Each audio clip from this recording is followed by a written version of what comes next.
In today's video, we're going to be going over some head-turning fragrance clones you guys should check out if you want to make a statement, you want to be bold, you want to stand out and have people notice you in a positive way. As always, there's going to be a little bit of a caveat. There are going to be some people that you might encounter who don't appreciate these as much as others. And the fact of the matter is, the further you try to push the boundaries to get big, strong reactions, to really get, those head-turning effects that you want, you've got to reach out, you got to branch out and try to get into some fragrances that are going to stand out and grab people's attention in a good way. And when that happens, and when you go for fragrances like that, you're going to go for something that might be a little bit more daring that not every single person is going to like. However, none of these are going to be hateful inducing. They're not going to be scents that people are going to absolutely despise either. We're following kind of a fine line here with these, and I think they do a great job at it. We do have a few relatively super easygoing ones in here as well, one or two of them, but for the most part, we're going to stay right on that line and give you some bold scents that you can wear if you really want to get some reactions. We're going to start off with Pandora Scents Amorist, okay? Now this one is going to be a clone of Bulgari Aqua Amara, which if you remember back when that one was out, readily available and popular, it was kind of a daring scent. It was one that not everybody was completely in love with, mainly because it has this very strong orange oceanic smell that is definitely unique. There's no doubt about it. This is the type of thing that smells different, a different, unique take on an aquatic scent. Orange, florals, seaweed, sea salt, kind of an oceanic aquatic note. Of course, that is Aqua Amara, but I'll tell you, this type of smell, it's one of my all-time favorites. One thing I wish I would have done, although not as important now, is I wish I would have bought more backup bottles of Aqua Amara. I bought I think close to 10 bottles of Atlantique because I learned my lesson on not buying enough of Amara and regretting it. And so when Atlantique was discontinued, which is one of my all-time favorites, one of my most worn, I backed up on that heavily. So I wish I would have done that differently, but it really doesn't matter because you can get Pandora Scents Amorist and get essentially pretty much exactly the same smell at a readily available, availability, and also at a fraction of the cost. So if you want something that is bold and stand out for summer wear, primarily spring and summer is when I would go for this one, check out Pandora Scents Amorist. Even the orange color on the bottle gets you pretty close to OG Aqua Amara coloration. Everything about this one is pretty incredible. Also a great performance. This next one is going to be Borouge Rouge Extrait. This is, I believe, by Maison Alhambra. And what we've got here essentially is a Baccarat Rouge 540 Extrait clone. Now, if you haven't smelled Baccarat Rouge 540, the original eau de parfum, it is the saffron amber-based transparent woody scent. Transparent meaning it's kind of light and wispy in the sense that when you smell it, it's not like super punchy, if that makes sense. I really don't know how to describe it, but it's wispy, it's airy, it's light in terms of how it smells. However, it's important to say and to double down on the fact that it is not light in terms of performance or delivery. It's a very strong projector. It's a very long-lasting scent. Most of the clones are as well. Baccarat Rouge 540 Extrait, which happens to have a ruby-colored bottle just like this, takes that same DNA that I was just describing and adds in almond, effectively making it more of a scent that's easier to perceive and easier to pick up on, meaning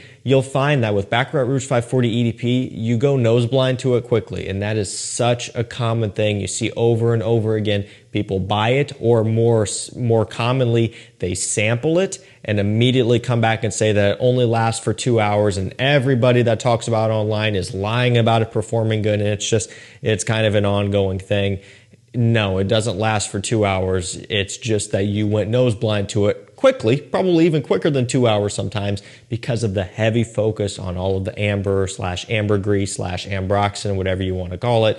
It's just a light and transparent scent from the get-go, and so that doesn't help along with the nose blindness. So the almond helps to give it more of a texture, more of a base, more of a perceivable smell to help alleviate some of that. So, you know, it's also like way more expensive as well. That's where this clone comes in. If you want Baccarat Rouge 540 Extrait without spending like $700 for a big bottle, and who knows, probably $300 or $400 for a 70 ml bottle, somewhere around in there, go for this. Again, you get that almond, you get that original DNA, just, I mean, at a fraction of the cost. And also, you know, for what it's worth, there's nothing wrong with this presentation either. The color is spot on, nice gold accenting. Doesn't look overly clone-ish either. It looks pretty premium, actually. So definitely a big statement maker. Let's keep it rolling with a $20 Sauvage Elixir clone, Lattafa Asad. So Sauvage Elixir itself is a big head turner, big statement maker. Why? Because it's all about the warm spices. That's basically it. And sandalwood, but mostly spices. All of them that you could think of. Nutmeg, cinnamon, licorice, all of that stuff off the opening, right? And into the dry down. And then a nice smooth sandalwood accord, which is kind of what everything is built on top of. Sauvage Elixir has effectively nothing in common with Sauvage EDT, EDP, very cool spray, and even the Parfum. It's going to be a little bit closer to the Parfum because of the sandalwood focus, but other than that, man, it is essentially in a league of its own, so much so that they could have just as easily taken Sauvage Elixir and started an entire fragrance lineup, an entire separate new one, and started building off of that. Of course, they're going to use Sauvage for everything that it's worth. That's built-in hype, it's built-in marketing. Everybody knows the name Sauvage, so that's what they did, but just know it is entirely different than every other Sauvage out there, basically. So it's no longer a blue scent, it's a warm, spicy, woody, mature, masculine, and kind of older school smelling scent, to be fair, and also $160 on discounters for 60 ml.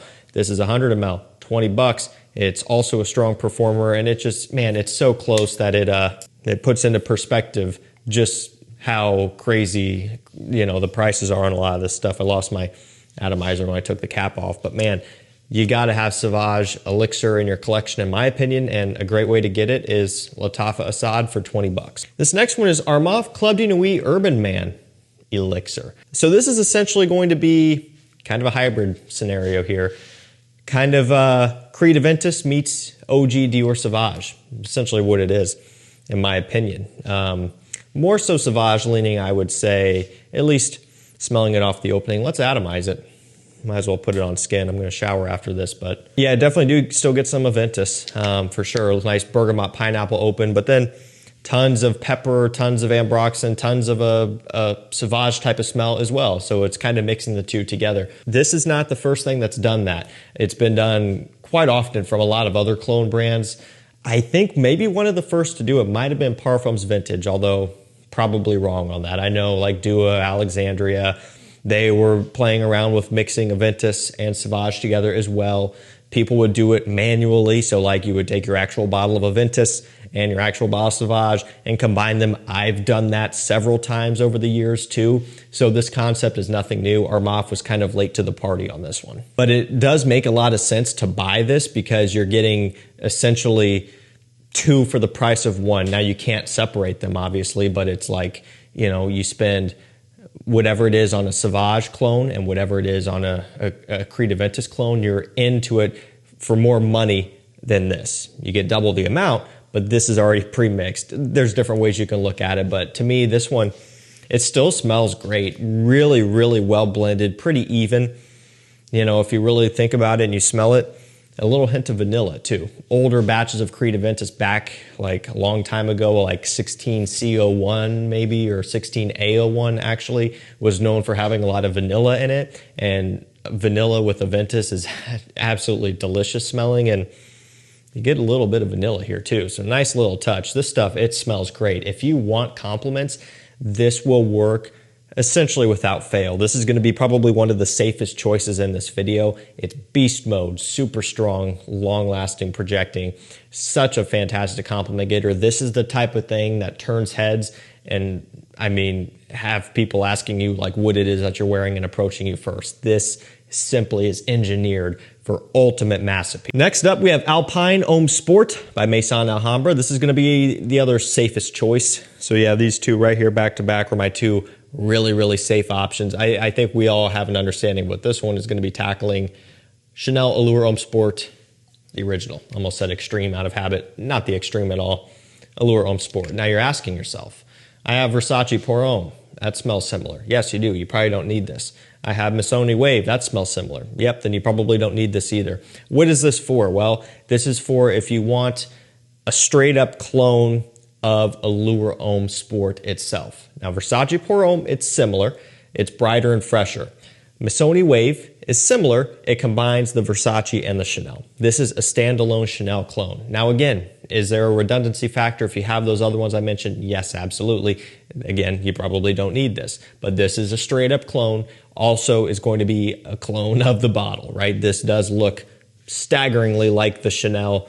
It's got the silver paint job going on, the lettering, the red lettering up front, you know, the cap texture even, silver accenting. It looks like the Chanel. It doesn't really look overly clone-ish, right? Which is something that is important to people who have an aesthetic looking collection, especially a smaller collection where, you know, bottles stand out more because they're not like hundreds of them. Like down here, that nothing really stands out because there's hundreds of thousands of bottles everywhere. Smaller collections, you kind of pay attention to the bottles more. So this one makes sense for that as well. Let's keep on rolling with Muharib by Maison Asrar. This is kind of an up-and-coming clone brand here. I'll tell you, from the ones I've tried so far, the quality is abundant. I mean, I haven't really had any complaints with these at all in terms of quality, accuracy, and performance as well. They've all been really, really solid. It just, you know, it shows you how far they've come and really how impressive these clones are getting. And it just, what it does is it opens up so many doors. You don't have to go out into debt to buy niche. Not that you ever should, you know, don't do that, but I'm just using that as a figure of speech here because of the prices of niche. You know, this one is about $40 to $50. Now, as far as clones go, that's a little bit more expensive than normal. Do I think prices will drop down more? Yes. These are new. They're gauging hype, whatever you want to call it. That I think the prices will come down on these. Oftentimes they're discounted a little bit with some sort of coupon or something, but I think they'll get cheaper. There are other clones of Naxos as well. If I forgot to mention, this is a Xerjoff Naxos clone. Has the honey and has the tobacco. Very, very close, very accurate, essentially nearly spot on. Cool bottle as well, nice texture there, cool cap, heavy as well, thick glass here. I mean, everything about it is super nice.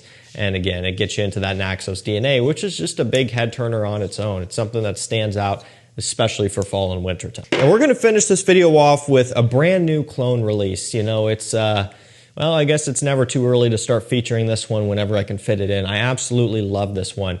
I wasn't really sure what to think about it, or I should say, I wasn't really for sure what to expect when this one was being announced, and you were seeing immediate speculation of what it's going to smell like, which you're making guesses based off the color of the bottle.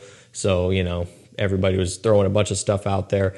Rasasi, Hawas, Verde. And so I wasn't sure. Some people were saying it was going to be another Paradise Garden clone, which, I mean, come on. They have Tropical, which is nearly identical to Paradise Garden, so that would just be foolish for them to do that again, right? Now, what you're going to find is, and a lot of people were guessing this as well, Louis Vuitton Pacific Chill. Yes, it is similar. This one is very close to Pacific Chill, actually. It is so good, though. I'm telling you guys, I don't know how many of you have gotten your hands on it yet and have tried it, and I know the other issue is simply the fact that they're just putting out too many fragrances at once. I think we can all agree, as exciting as it is, why drop them all at once? You know, spread them out, let us digest things a little bit. And then I feel like that's normally the better approach, because when you drop like 6 new releases on us at once, it's just, you know, I don't see the idea behind that, because you can't really sustain that. And if you can sustain 6 new fragrances per year all at once, are they going to continue to be good? I don't know. But I do know that out of that lot so far, and of the ones that I've tried, Cobra and Verde are the 2 best, really out of the entire lineup, just about. So these are quickly becoming my favorite, and they're both Louis Vuitton clones. Cobra is Imagination, this one is Pacific Chill. But man, that lemon lime off the opening. bright, punchy, fresh, sour. Also, this stuff is nuclear. You know, after testing it more and more, it doesn't go away. You spray it on and it's staying around. It's incredibly strong. About $45, $47 right now, 100 ml. Like always, that price will continue to work its way down a little bit more. Maybe it's not an immediate purchase need right now because we're in wintertime, but come spring, summer, I can see this one being really popular. Again, it didn't work out timing-wise for us in the U.S., but again, I think this one can really shoot off next season because, man, it has everything that you look for. Alrighty, guys, that's going to do it for me. Some head-turning clone fragrances you should definitely check out. Links will be down below. Thank you so much for watching. Stay safe, stay healthy. We'll see you tomorrow with another one. Take care.